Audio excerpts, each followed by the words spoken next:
দর্শক, করোনা এবং ডেঙ্গুর খবর জানাতে চট্টগ্রাম থেকে সরাসরি যুক্ত হচ্ছেন সহকর্মী আকরাম হোসেন। আকরাম, চট্টগ্রামের পরিস্থিতি কেমন দেখছেন জানাবেন, এবং ডেঙ্গু এবং সেই সাথে করোনার এই আতঙ্ক চট্টগ্রামবাসী ঠিক এখন কতটা সচেতন?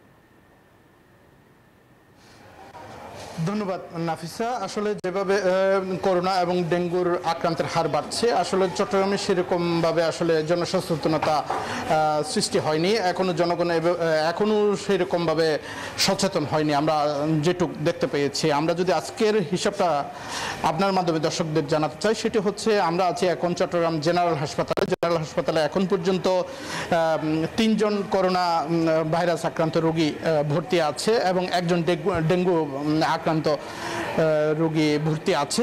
যেখানে ডেঙ্গু আক্রান্ত রোগী যিনি ভর্তি আছেন তিনি এক নারী, এবং যেই 3 জন করোনা ভাইরাস আক্রান্ত রোগী ভর্তি আছেন সেখান থেকে 2 জন নারী, আরেকজন পুরুষ।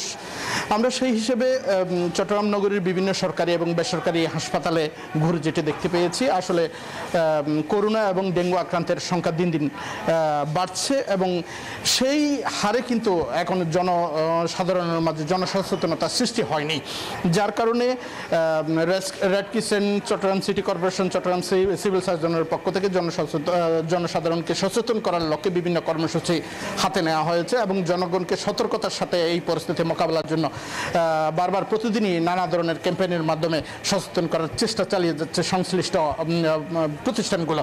চট্টগ্রাম সিটি কর্পোরেশনের পক্ষ থেকে Chittagong city mayor doctor Shahadat Hossain কিন্তু এর মধ্যে বেশ কয়েকটি সভা করেছেন সংশ্লিষ্ট কর্মকর্তা এবং সংশ্লিষ্ট বিভাগগুলোর সাথে, যে কারণে আসলে যেভাবে করোনা ভাইরাস নিয়ন্ত্রণ করা যায়।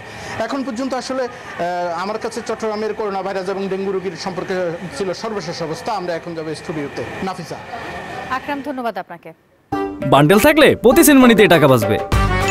বিকাশ সেনমানি বান্ডেল কিনে জিতুন প্রতি লেনদেনে।